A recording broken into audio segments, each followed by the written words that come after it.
हम चर्चा कर रहे हैं कि क्या देश मध्यावधि चुनाव की तरफ बढ़ रहा है। जिस तरह के हालात बने हुए हैं, बंद है कल और कई पार्टियों का समर्थन भी है। हमारे साथ कुर्बान अली साहब भी लगातार बने हुए इस कार्यक्रम में।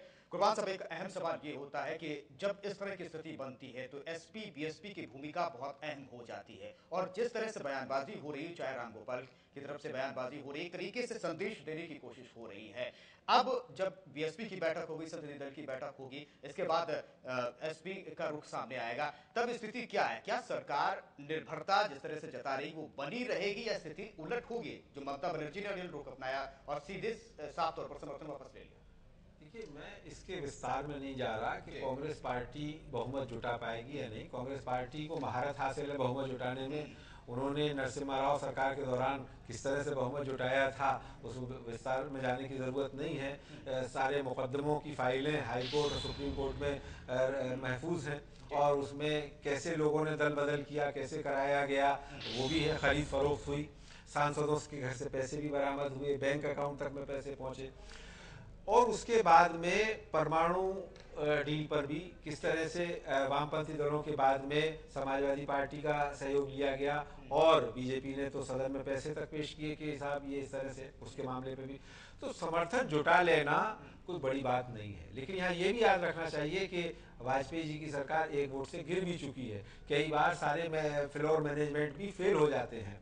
और तीसरी चीज़ ये है कि आप कुछ भी कर लीजिए, जनता का जो मन मस्तिष्क में अगर जो चीज़ बैठ गई है, आपके बारे में जो राय बन गई है, माफ़ कीजिएगा, राजीव गांधी को इतना बहुमत मिला था 415 सीटों का, जो कभी उनके नाना को नहीं मिला, उनकी कभी माताश्री को नहीं मिला, और उसमें 2.5 साल नहीं लगा था, वो बहुमत जीरो हो गया था। और 89 के चुनाव में वो 200 से कम सीटें जीत पाए थे, कहाँ 450 और कहाँ 200 से भी कम। और क्रेडिबिलिटी जब नहीं रहती है, साख नहीं रहती है, तो फिर कोई चीज़ बचती नहीं है। और जनता इस देश की बड़ी जागरूक, बिल्कुल जागरूक है। और कहीं ना कहीं एनडीए में भी इस तरह की बात सामने है, जब मुख्यमंत्री नीतीश कुमार ने साफ तौर पर कहा है कि वो उसी को समर्थन देंगे जो बिहार को विशेष राज्य का दर्जा देगा। देखिए क्या कुछ कहा। तो वो भी दूर नहीं है जब हमको विशेष राज्य का दर्जा मिलेगा, और हम सब लगाएंगे कि जो हमको विशेष राज्य का दर्जा देगा उसी की सरकार बनाने में हम सहायता करेंगे। रतनलाल जी, आपने नीतीश कुमार की बात सुनी, आप लगातार यूपीए पर सवाल उठाते रहे हैं, ये स्थिति कैसी बन रही है एनडीए के अंदर? एनडीए के अंदर स्थिति बिल्कुल ठीक ठाक है। हमारी पार्टी का जो राष्ट्रीय नेतृत्व है जी, वो सब चीजों को बहुत अच्छी तरह से देख रहा है जी। हम तो हरियाणा प्रदेश के अंदर काम कर रहे हैं, लेकिन मैं अपने राजनीतिक तजर्बे के आधार पर इतना जरूर कहना चाहूंगा कि मैं हरियाणा प्रदेश से हूं।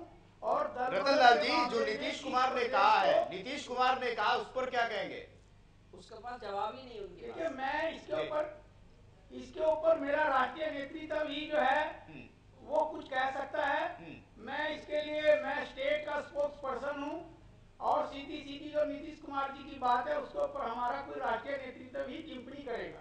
जी, कुर्बान साहब क्या कहेंगे? रतनलाल जी कहें। नहीं, रतनलाल जी कह रहे हैं कि गम नहीं है मुझे अपने पिटने का, मुंतजिर हूँ मैं उसके पिटने का। तो वो एनडीए में क्या हो रहा है, बिहार में सुशील कुमार मोदी कह चुके हैं कि साहब नीतीश के साथ जाएंगे, मतलब बीजेपी के वो इतनी किरकिरी कर रहे हैं, उसके बावजूद अब आज तो इतना साफ कह दिया कि साहब जो विशेष दर्जा देगा हम उसके साथ हैं। यानी एनडीए से कोई प्रतिबद्धता नहीं है, जबकि शरद यादव उनके नेता और एनडीए के संयोजक हैं। बहरहाल यहाँ अभी उसका भी अवसर नहीं है। बहस इस वक्त ये हो रही है कि ये यूपीए सरकार बचेगी, रहेगी, जाएगी, या बहुमत जुटा लेगी, और अगर बहुमत जुटा भी लेती है तो फिर चुनाव कितनी दूर, सवाल ये है। और मुझे लगता है कि अब इस सरकार की क्रेडिबिलिटी जो है वो पूरी तरह से खत्म हो चुकी है।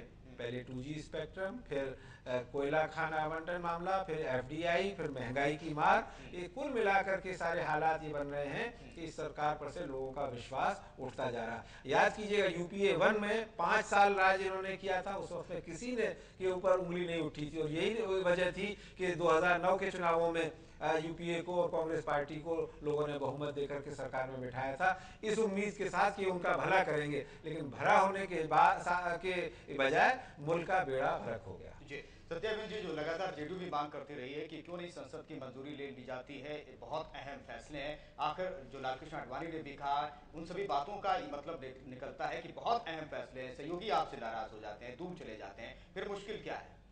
देखिए, सहयोगी जो है हमारी, चाहे सत्ता में साझीदार हों या बाहर से समर्थन देने वाले लोग हों, ये दल अपना कोई संदेश एक तरह से भविष्य के लिए देना चाहते हैं। दूसरी बात, सरकार को कोई खतरा नहीं, भी भविष्य के लिए संदेश दे चुके हैं, अपने लिए दे रहे, लेकिन इसमें कोई, मैं समझती हूँ कि इसमें कोई खतरे की बात नहीं है। सब अलग अलग लड़ते हैं, पहले भी लड़े रहे हैं, लड़ने के बाद फिर जब सरकार बनी तब लोगों ने अपने मुद्दों के आधार पर समर्थन दिया है। दूसरी बात यह है कि एनडीए को पहले अपने चिंता करनी चाहिए, उनके जो साझीदार है, जो सत्ता में साझीदार है, चाहे वो बिहार में रहे हो, चाहे ये क्या नाम जेडीयू हो, चाहे कोई भी हो, तो इनको अपने साथियों को संभालना चाहिए। हमारे साथी कहीं नहीं जा रहे, हमारे साथियों का साफ तौर पर संदेश दे दिया है कि हम बंद को समर्थन कर रहे हैं, इसकी क्या फिक्र है कुर्बान साहब? जी नहीं, असल में आदरणीय सत्या जी जो हैं वो बहुत ही उसके साथ काम ले रही हैं, कुछ ज़्यादा वो कह नहीं पा रही हैं, लेकिन एक तो तैयारी हो रही थी राजकुमार के उनको नेतृत्व देने की, कांग्रेस पार्टी का मंत्रिमंडल में विस्तार होने की। अब ये जो सारी घटनाएं हुई, ममता बनर्जी ने उन सब पे ग्रहण लगा दिया है। और दूसरी चीज़ ये है कि कल आप देखेंगे कि पूरा देश इसमें किस तरह से विरोध जताता है। अगर लोग उसमें शामिल नहीं होते, ये बंद असफल हो जाता है, तो फिर माना जाना चाहिए कि देश यूपीए सरकार के साथ में है। और अगर ये बंद सफल होता है, जीवन लोगों का अस्त व्यस्त होता है, ठहराव आता है, तो फिर ये माना जाना चाहिए कि केंद्र सरकार की जो नीतियां हैं जनता उनको पसंद नहीं कर रही है। लेकिन एक बड़ी अजीब बात होती है, यूपीए और कांग्रेस पार्टी के नेताओं की तरफ से कहा जाता है कि साहब हमें 5 साल राज चलाने का लाइसेंस है।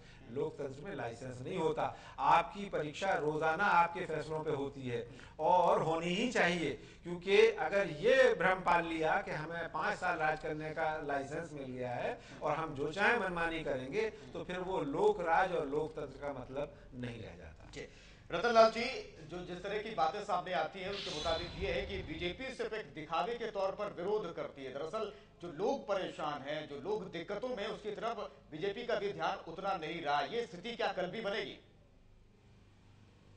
देखिए, कुर्बान अली जी ने बिल्कुल असेसमेंट ठीक की है और भारतीय जनता पार्टी एक विपक्षी दल के रूप में शुरू से ही बहुत जबरदस्त रोल प्ले कर रही है। और कल बंद के दौरान सारे देश की जनता देखेगी कि किस तरह से एनडीए के कार्यकर्ता जनता के बीच में जाएंगे। और आज जिस तरह का लावा इस यूपीए सरकार के खिलाफ फूट रहा है, किस तरह से महंगाई ने आम आदमी की कमर को तोड़ के रख दिया है, बेरोजगारी किस तरह से बढ़ी है, आज आम आदमी अपने आप को ठगा हुआ सा महसूस कर रहा है। हर व्यक्ति ये मान रहा है ये रतनलाल जी कल पता चलेगा, जो आम आदमी का नारा दिया था वही आम ये कल पता चलेगा, ये कल पता चलेगा। बहुमत जो है वो 5 साल के लिए मिला, लेकिन सत्याग्रह के लिए नहीं मिला देश को। रतनलाल जी कल पता चलेगा। सत्याग्रह जी, बहुत अहम सवाल है कि जी ममता बनर्जी ने, रतन लाल जी जो बात कह रहे हैं, बिल्कुल मैं ये बात कहना चाहती हूँ कि एनडीए और भारतीय जनता पार्टी विश्वसनीयता खो चुकी है। यही वजह है कि चाहे अन्ना हजारे के समय हो, चाहे कोई भी हो, ये दूसरे के कंधे पे बंदूक लगा के चलाते हैं। इनके अंदर कोई ऐसा नहीं है। सत्याग्रह जी सवाल ये है कि ममता जी अलग हो गई हैं, समाजवादी पार्टी ने दबाव बढ़ा दिया है, डीएमके ने भी अपनी आंखें तरेर दी है। क्या रूल बैक करने की स्थिति बनती है, क्योंकि जनता भी बहुत नाराज है? देखिए, जनता नाराज है, मैं जानती हूँ कि ये मैं आपको याद दिलाना चाहती हूँ कि राजीव गांधी जी प्रधानमंत्री थे और उस समय उनके नेतृत्व में जब सूचना क्रांति आई थी, तब इन्हीं भारतीय जनता पार्टी के लोगों ने बहुत हल्ला मचाया था और बहुत मजाक बनाया था कि ये कंप्यूटर से देश चलाएंगे। लेकिन आज अगर वो सूचना क्रांति और 21वीं सदी में राजीव गांधी के देश को ले जाने का अगर कल्पना न होती और उस शुरुआत न की होती, तो आज आप समझ सकते हैं कि देश बैलगाड़ी के युग में होता। इसी तरह से एफडीआई का मामला हो, चाहे और मामले, एफडीआई इसका रोष भी सत्याग्रह जी देख रहा है, इसका रोष भी देख रहा है। सबसे ज्यादा जनता समय की कमी है। कुर्बान साहब, अहम सवाल अब ये उठता है कि जिस तरह से देश मध्यावधि चुनाव तरफ बढ़ रहा है, ये आशंकाएं प्रबल हो रही है ममता बनर्जी के रुख के बाद, एसपी के रुख के बाद, क्या स्थिति अब कांग्रेस के सामने या यूपीए 2 सरकार के सामने बनती नजर आ रही है? नहीं, मैं बिल्कुल पहले शुरू से कह रहा हूँ इस बात को कि इस सरकार के सामने बड़ा साख का संकट खड़ा हो गया है। अभी सत्या जी कह रही हैं कि राजीव जी ने सूचना क्रांति की, ठीक है की, लेकिन अगर की तो उसका रिजल्ट उनको 89 के इलेक्शन में मिलना चाहिए था। क्यों हार गए वो? क्योंकि उनकी नीतियों को पसंद नहीं किया देश ने। उनकी सरकार के ऊपर ये ठप्पा था कि इन्होंने भ्रष्टाचार किया, बोफोर्स मामला हुआ, उसमें उन्हीं का रक्षा मंत्री वीपी सिंह निकल करके आया और वो देश का प्रधानमंत्री बना। तो ये साख जब देश की में किसी पार्टी की खत्म हो जाती है, चाहे जितना % बहुमत आपका हो, चाहे जितनी अच्छी नीतियां हो, लेकिन वो चल नहीं पाती। और ये आपने देखा कि 96 में भी नरसिम्हा राव की सरकार जिस तरह से चुनाव हारी, और उसके बाद से कांग्रेस को सत्ता में आने में लगभग 8-10 साल का समय लगा। 2-3 साल तो यूनाइटेड फ्रंट की गवर्नमेंट रही, 6 साल एनडीए की गवर्नमेंट रही। 2004 में भी आपको टूटा फूटा बहुमत दिया, इसलिए कि एनडीए से भी त्रस्त आ गई थी जनता, वो भी फील गुड और इंडिया शाइनिंग कर रहे थे, तो उनको सबक सिखाने के लिए आपको किया। आपसे उम्मीद एक थी कि आप इस देश को सही चलाएंगे, 5 साल कुछ हद तक सही चलाया भी, लेकिन 2009 के बाद आप लोग इतने नशे में आ गए कि हम जो चाहें करेंगे, हम कोई हमसे पूछने वाला नहीं है, कोई अकाउंटेबिलिटी नहीं है। सीएजी पे आप हमला करेंगे, सुप्रीम कोर्ट पे हमला करेंगे, आप चुनाव आयोग पर भी हमला करेंगे और फिर चाहेंगे कि सरकार चल पाए आपकी। तो वो स्थिति अब खत्म हो गई है यूपीए की। और अब यूपीए के सामने अपनी साख को बचाने का तो संकट है ही, वो तो बहुत तार-तार हो गई है। साथ ही ये भी है कि किसी तरह से तकनीकी रूप से सरकार अगर इन्होंने बचा ली तो साल 6 महीने का जो 6 महीने का वक्त तो मिल ही जाएगा कम से कम, और साल भर तक भी खींच के ले जा सकते हैं। साल भर बाद चुनाव होने हैं, इसमें कोई दो राय नहीं। बिल्कुल। समय की कमी, बहुत बहुत शुक्रिया कुर्बानी साहब आपका। आर्थिक सुधारों पर जो सरकार ने काम किया है, इसका रिजल्ट सामने आएगा। और जहाँ तक मैं देखने वाली बात आपको कहना चाहूंगी कि जहाँ तक भ्रष्टाचार के बारे में कांग्रेस को बदनाम किया है, यूपीए को बता, मैं एनडीए के बारे में बताना चाहती हूँ। भारतीय जनता पार्टी के राष्ट्रीय अध्यक्ष पकड़े गए और आज जेल में है, और कितने ही लोग हैं। लोकपाल की बात करते हैं, लोकपाल गुजरात में नहीं बना दिया, लोकपाल इन्होंने बड़ी प्रदेश में नहीं, और क्या भ्रष्टाचार के खिलाफ बोलने का कोई अधिकार नहीं। 18 रुपए किलो दाल दिया करते थे और 25 रुपया किलो घी दिया करते थे। रतनलाल जी, रतनलाल जी, समय की बहुत कमी है। बहुत बहुत शुक्रिया आपका इस कार्यक्रम में हिस्सा लेने के लिए, और सत्याग्रह के हमारे साथ जुड़े रहे इस कार्यक्रम में के दौरान, और कुर्बानी साहब भी हमारे साथ इस दौरान जुड़े रहे। आपका भी बहुत बहुत शुक्रिया। लेकिन सवाल ये है कि क्या राज्यों पर जिस तरह से बोझ लादा जा रहा है, सब्सिडी बर्डन लगा जा रहा है, लेकिन अब अहम सवाल है कि क्या सरकार विश्वसनीयता होती जा रही है? क्या कल जब बंद होगा तब स्थिति क्या बनेगी? क्या 2-3 दिनों आने वाले दिनों में क्या स्थिति बनती? लेकिन सबसे बड़ा और अहम सवाल यह है, आम जनता का क्या होगा जिसकी कमर हर रोज टूट रही है। प्राइम टाइम में इतना ही।